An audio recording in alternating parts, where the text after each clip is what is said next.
Buen día, familia de Fisuras. Aquí estamos una semana más en nuestro espacio de incursión política desde la cultura y viceversa en Canal Red.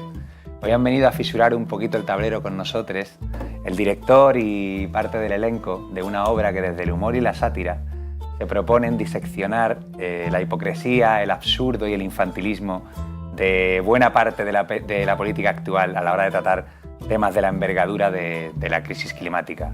Una obra que representa una fábrica de humo en sentido literal y figurado, posicionando al espectador en el epicentro del poder y sus tejemanejes.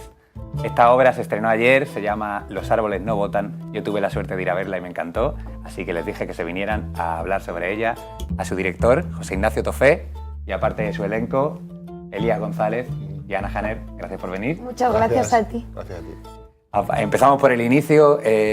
¿Cuál dirías que fue la intuición o la pregunta principal a la hora de ponerte a escribir esta obra? ¿De dónde salió? Pues mira, la inspiración me viene de un libro de Marta Peirano, que es un libro sobre cambio climático y política que se llama Contra el futuro. Y entonces en este libro hablaban de estas plantas de descarbonización, que es de lo que va nuestra obra, que supuestamente lo que hacen es capturar el CO2 del aire y meterlo en una piedra, pero que no funcionan, que la energía que necesitas para hacer ese proceso acaba produciendo más CO2. Es real, yo no sabía si te lo habéis inventado eso directamente. Eso es real, o sea, se llaman plantas orca y existen, pero no terminan de funcionar bien. Y entonces yo vi esto y pensé, esta es la típica idea estúpida que alguien le vende a un político español y el político español la compra. Efectivamente. Y entonces me vino eso y me vino un poco la imagen esta de la escopeta nacional, del señor este de la escopeta nacional que va con su fábrica de porteros automáticos a vender. Y entonces se me ocurrió, dije, pues vamos a hacer como la escopeta nacional del siglo XXI. Y eso es lo que hemos montado. O sea, esa idea de coger una idea que es esta fábrica que no funciona, pero que queda muy bien y que es un proyecto que se puede vender muy bien para esta idea de parecer verde sin serlo, y es el proceso de cómo ese se lo venden a un político español. ¿Y por qué el centro de poder que decides que donde se sitúa toda la obra sea el despacho de la presidenta de una comunidad? Pues porque me parece un entorno como muy cercano, en el sentido de que cuando ya hablamos de gobierno de la nación ya es todo como más complejo, ¿no? Es como que entran muchos más intereses y me parece que meterme ahí era más complicado. Sin embargo, meterme en una comunidad autónoma me parece que al final es un tipo de gobierno que al final todo el mundo se conoce, todo el mundo sabe quién es y todo funciona más de viene mi cuñado y me trae esto, todo es más familiar. Y en ese entorno más familiar me parecía que la comedia, que es lo que yo quería montar, funcionaba mucho mejor. Te pregunta por la inspiración, me ha fallado el subconsciente. Te quería decir la inquietud, realmente, de qué inquietud, o sea, que a la hora de qué quieres contar tú en la obra. Pues al final hablamos de cambio climático y luego al final la obra habla mucho de despertar el espíritu crítico, porque durante la obra no solamente está el tema de construir esta fábrica, sino se habla mucho de cómo se la vendo a los votantes esta fábrica. Entonces al final la obra de lo que habla mucho es de despertar el espíritu crítico, y más en estos tiempos, que es decir, constantemente nos están vendiendo cosas, todo el rato. O sea, estamos con el móvil en la mano y constantemente estamos recibiendo mensajes para que hagamos una cosa, compremos una cosa, votemos a una gente, y al final la inquietud es un poco decirle al público, despierta, estate atento, porque continuamente van a intentar venderte algo, unos u otros. Hay un esfuerzo bastante grande en la obra de que no se identifique a los personajes con nadie concreto de la política actual, ¿no? Y entonces os quería preguntar cómo habéis construido vosotras los personajes, y si aunque no lo digáis, sí que habéis pensado en alguna persona real. Pues yo esta pregunta me la he hecho también en el proceso creativo, y me he dado cuenta que había cosas tan importantes que contar a través del guión y a través de la construcción del personaje en la obra, que he intentado inspirarme, porque al interpretar el papel de la científica he buscado también mujeres dentro de la ciencia, pero claro, el personaje de la científica en esta obra de teatro concretamente, cuando ella entra en escena lleva 2 años que no le están haciendo caso. Claro. Entonces ese desánimo del personaje me ha llevado a trabajarlo desde otro lugar sin buscar una figura física, ¿no? Directamente ir a la emoción, al sentimiento, a la frustración de alguien que no le están haciendo caso y que además trabaja como en ese entorno, ¿no? Que sí, bueno, tú haces de asesora científica de un partido político que ni siquiera sé si existe esa figura en la política. Claro. Sin embargo, el tuyo sí existe, que eres como el spin doctor, ¿no? El asesor. Sí. ¿Tú sí pensaste en alguien o...? Indudablemente pensé en Mar. Mar de Fondo. Sí, Mar de Fondo y en eso, en realidad, que es un tipo al que este tipo de asesores les pone cachondos el poder y el ganar. Y pensé no físicamente, sino en qué le motiva para ir cada día a su despacho y no casarse con nadie, buscar estrategias, manipular. Y ahí intenté sacar el asesor que hay en mí, intentando buscar la mala leche, porque tiene muy mala leche. Yo soy muy buena persona para ser asesor. Pero bueno, seguimos buscando, sí. Hay temas que se tratan, muchos temas que se tratan en la obra, pero son temas además muy serios, como la emergencia climática, la manipulación cognitiva, la corrupción sistémica. Sin embargo, decides tratarlo desde el humor y no desde el drama. ¿Por qué? Bueno, lo primero porque a mí se me da mejor el humor. O sea, yo veo el telediario y se me empiezan a ocurrir chistes. O sea, es como... Pff. Y luego, la realidad es tan loca que es que a mí me lleva más al final al humor que el drama. Y luego al final yo creo que el público llega, se ríe, se lo pasa muy bien. Es como que la verdad, lo que decía Billy Wilder, que si vas a decir la verdad, haz que se lo pasen bien, pero si no te matarán. Pues es un punto digo unas burradas muy gordas, pero la gente se ríe, se lo pasa bien. Y lo bueno es que luego salen, que es lo que vivimos un poco ayer, salen, comentan con los amigos y de repente dicen, pero esto realmente es lo que está pasando. Pero claro. Esta gente me decían, es que al final nos habéis llevado un poco al huerto. O sea, al final... Absolutamente, terminan aplaudiendo Sí, y animándose a la presidenta. Terminan un poco diciendo, joder, nos habéis manipulado. Y ese es un poco el juego, ¿no? De buen rollo, con comedia, con humor. Sí. Pero al final ellos dicen, hostia, cuidado que esta gente al final me han engañado. Sí, a mí eso me encanta, me parece súper interesante porque todo el público coincidía con eso. Y muchísimas personas comentaban que agradecían también que fuera a través de la comedia. Un poco, porque... Y en los ensayos la realidad superaba la ficción. Decíamos, sí. Hay que actualizar esto porque pasaban cosas constantemente en política que eran...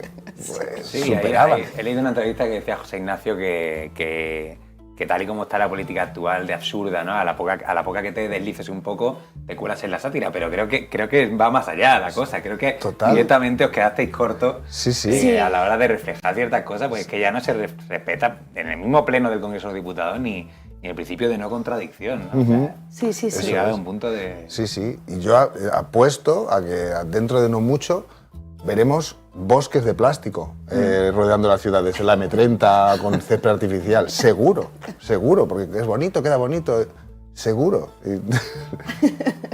¿Y tú qué herramientas, aparte del telediario, has usado? Porque he oído por ahí también que te has valido de audios, ¿no? De casos de corrupción. Los audios de casos de corrupción. Luego, por ejemplo, otra cosa que he trabajado mucho es observar cómo son los debates. Por ejemplo, he trabajado mucho con la Asamblea de Madrid por cómo están construidos los discursos, que es un poco lo que vemos hacer al asesor, ¿no? Cómo construir el discurso y cómo, por ejemplo, veía el otro día a una política que literalmente llevaba varias tarjetas en la mano y cada tarjeta tiene como un trozo de discurso y cada trozo de discurso acaba en un chimpún.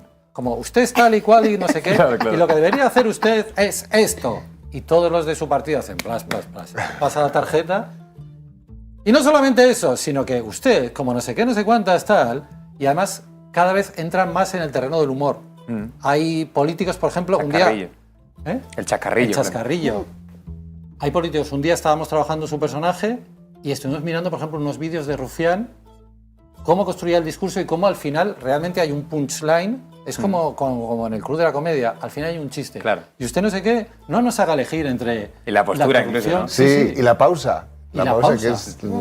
Entonces, claro, todo eso, al final, yo lo que hago es llevármelo al despacho y ver cómo están ensayando eso, que es lo que hace el asesor con la presidenta.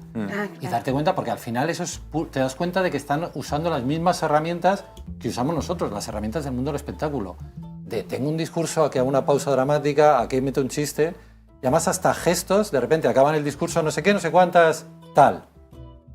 Y bajan el micro, ¿sabes? Y se sientan. Es como pom, pom y aplauso. Tucutum. Entonces al final, para mí eso era oro porque dices, es que este es nuestro terreno, estamos en el terreno del mundo del espectáculo. Solo que ellos lo usan para el mal, para dormirnos y el teatro lo intenta para despertarnos. Efectivamente, es al final usar las mismas herramientas y además las cosas que metemos un poco de metateatro, de cómo ver, que el espectador vea cómo se construye eso, es una forma de decirle al espectador que sepas que esto que vas a ver está ensayado. Claro. Y está preparado, y esta sinceridad ante las cámaras de soy una buena persona porque ustedes, todo eso vemos que está ensayado. Y yo creo que eso ayuda a los espectadores a darse cuenta de que están ante una ficción. Justo la obra comienza contigo, ¿no? En plan, hablando de cómo hay que aplaudir en cada momento, tal y como decía él. Hay una cosa que yo siempre he pensado que podría solucionar muchas cosas muy rápidamente, y es prohibir el aplauso en el Congreso y en los debates serios. O sea, ¿en qué momento se empezó a aplaudir? O sea, es que, o sea, ya si tienes más gente va a haber más aplausos. Es completamente absurdo, ¿no? Que alguien diga, bueno, o sea, imagínate un debate en el Congreso de los Diputados, todo el mundo serio. O sea, tus argumentos tienen que defenderse por sí solos, ¿sabes? Eso es. Sería tan fácil como eso, por favor, que nadie aplauda como una foca aquí. Sí. Pero bueno, la clase siempre tiene poder, y los palmeros, y es una técnica, ¿sabes? Hay aplausos que arrancan desde muy suave, otros que entran de golpe imprevistamente, y hay palmeros que han llegado arriba, ¿sabes? Solo aplaudiendo. Hay uno de los momentos que me parece más potente de la obra es cuando tu personaje, la científica, ¿no? Pues debate contra un cuñado literal, que es un cuñado literal, que bueno, relativiza todas tus posiciones científicas desde el relativismo y desde, bueno, eso son opiniones tuyas, que cualquiera puede tener otras, ¿no? Entonces quería meteros un poco en el fregado de si a veces pensáis, ¿no? Está también esa cuestión de si a veces es mejor, desde el mundo de la ciencia y del rigor, ir a debatir a determinados escenarios para intentar captar algunos también en esos públicos que no se quieren dar por perdidos tampoco, o hay determinados debates en los que el escenario está tan trucado que es casi contraproducente ir. Claro, es que al final en un debate tiene que haber reglas. Entonces, si no hay reglas, una de dos, o vas allí sabiendo que no hay reglas, o no vas. Pero yo creo que tienes que ser consciente de a dónde vas. Es como si yo voy a un sitio donde sé que hay una persona que va a moderar el debate y hay unas reglas y hay un respeto mutuo, pues voy sabiendo que hay eso. Pero y sé que si voy a otro sitio y no hay reglas, bueno, si quiero ir, voy, pero que sepas que no hay reglas. O sea, esto es un poco como si estuvieras haciendo artes marciales. Claro. Es como, aquí hay unas reglas. Entonces, No puedes darme patada, claro. si estoy en boxeo no me puedes dar una patada, pero si esto es MMA y vamos a darnos con pies y con puños y con todo, pues vale, pero ya sabes que si vas, que sepas dónde te metes. Ya está armando la siguiente obra, así que preparad para la MMA. ¿Qué creéis que tiene que ocurrir para que se pueda empezar a dar un debate serio sobre temas tan jodidamente importantes como la emergencia climática? ¿Cuánto de cerca tienen que estar las olas para que despertemos del portal? Pues yo creo que en ese sentido... ¿O es imposible ya? No, yo no creo que sea imposible. Yo creo que, por ejemplo, el espacio yo creo que es Internet. Porque Internet sí que la gente puede decir, mira, yo voy a montar un debate con esta persona y esta persona, estas van a ser las reglas, vamos a hacer el debate, va a durar el tiempo que sea. Internet te permite marcar reglas, las que tú quieras. Y a lo mejor te ven 100 personas, 300 o 300.000 o 300 millones. Pero Internet yo creo que ahora es lo que está más abierto. O sea que luego está el algoritmo, ¿no? Y los tecnoligarcas. Una pregunta filosófica, ¿qué os parece más peligroso? ¿La maldad o la estupidez humana? ¡Ah, qué buena! Yo diría... Que hay de todo en la obra. Sí, sí. Yo diría la maldad, sí. Y nos podemos meter ahora en temas de moral y ética y todo esto, pero sí, una persona mala... Sí, porque hay algo premeditado también. Sí, y la estupidez, bueno, es algo que va a pesar de uno, ¿no? Yo creo que es más peligrosa la estupidez. Sí. Porque Eso es lo malo, claro. cuando tratas con alguien malo dices, bueno, esta persona es mala. Pero dentro de su maldad intenta beneficiarse a sí misma. Pero es que el estúpido es como que es capaz de destruirse a sí mismo para destruirte a ti. Entonces el estúpido es el que te puedes meter en las más gordas. Ya, sí, pero se le puede perdonar más que a un tipo malo porque elige ser malo. A un estúpido es estúpido porque le ha llegado... Claro, claro. ¿No? Ya ves que También es verdad que al malo le puede salir mal. Sí. También. Al menos saber dónde está el enemigo siempre es más... Siempre conviene, ¿no? Sí. Claro. Hay unos... Dime. No. Está. Hay unos actores que se señalan como muy claramente, ¿no? en la obra como responsables de la degradación que está teniendo el debate público y la política, que son los políticos profesionales. Pero sin embargo hay otros actores que igual incluso son más dañinos, ¿no? ¿Qué papel os parece que juegan los medios de comunicación y los periodistas en esa degradación? Pues al final es que yo creo que uno de los problemas que estamos teniendo ahora en democracia es que la gente no hace su trabajo. Entonces, si tú eres un periodista, tienes que dedicarte a dar información. Entonces, cada vez tenemos la información más mezclada con opinión. Y cada vez es más difícil encontrar como un artículo que te diga, mira, lo que ha pasado es esto, estas son las personas que han intervenido, han dicho esto y ha ocurrido esto. Está todo tan trufado de opinión que a mí llega un momento que dices, ¿alguien por favor me puede decir qué ha pasado? Sin ya intentar dirigir mi mirada y decirme esto es lo que tienes que opinar. Yo creo que eso, en ese sentido, es como que tienes que buscar concretamente personas y medios que digas, mira, sobre este tema yo me fío de este. Porque lo demás hay manipulación constante y sobre todo intentar decirte, no, dirigir tu mirada y decidir cuál es tu juicio sobre las cosas. Bueno, y en la obra lo dice el personaje de la presidenta, dice con el pastón que me estoy dejando en poner a los directores de los periódicos. Y digo yo, sí, porque a los directores de los periódicos cada vez hay que ponerlos más tontos. Claro. Para manipular, ¿sabes? Me parece Decía Carlos Marx que la historia se da primero como tragedia y luego como farsa. Yo creo que le faltaron estadios, ¿no? A Carlitos, ¿no? Que ¿en qué día que estamos hoy ya? Quizás no es la sátira más... Ya estamos, claro, pasamos de Carlos Marx a Groucho Marx. Ya estamos en Groucho Marx. El siguiente capítulo es el clásico de Groucho Marx de estos son mis principios y si no les gustan tengo otros. Pues un poco la película esta que tienen de Libertonia donde son políticos y gobiernan de una manera absolutamente loca, es que estamos un poco ahí. O sea, hemos pasado de la farsa al absurdo, da igual. ¿Y qué papel creéis que puede jugar el teatro en un poco limpiar un poco toda esta degradación? Pues yo creo que una cosa muy buena que tiene el teatro es que tienes que ir físicamente al sitio, juntarte con la gente y ver las cosas allí. No estás tú solo en una pantallita así. Entonces vas allí, apagas el móvil, te sientas, ves algo con personas físicas, humanas.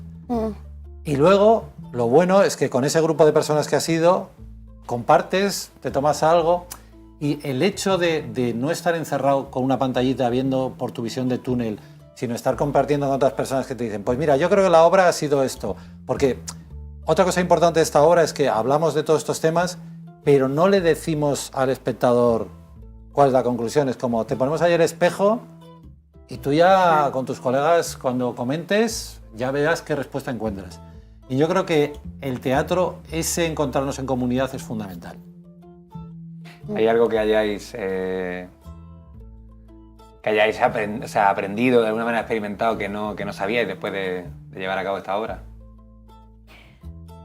Como reflexión de lo social. Bueno, claro, el proceso de preparación de ensayos era algo muy diferente porque el teatro también llega un momento que necesita el público para saber en realidad lo que significa el trabajo que estamos haciendo. Y a mí lo que más me gusta de la obra, pese a que a raíz de la primera lectura ya me encantaba el texto, es justo lo que estaba comentando antes Ignacio.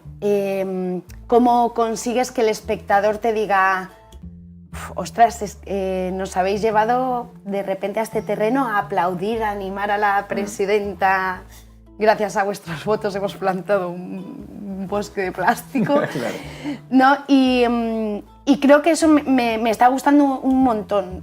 Una vez que ya el público forma parte de la obra también. Los comentarios, el feedback, eso es lo que a mí me está gustando un montón. Porque desde los ensayos yo tenía otra visión completamente diferente. No sabíamos que era comedia, pero no sabíamos... decías, jolines, es que hay chistes, sí hay chistes literales, pero se van a reír, no se van a reír, se va a entender, no se va a entender, los cambios de acto. Era como... Ha sido bastante interesante ver ya el resultado cuando el público ya forma parte de la obra, ¿no? Eso es lo que a mí más me ha gustado. A mí... el mensaje que deja, ¿no? Que es el hecho de que el votante, el ciudadano, no puede hacer dejación de funciones.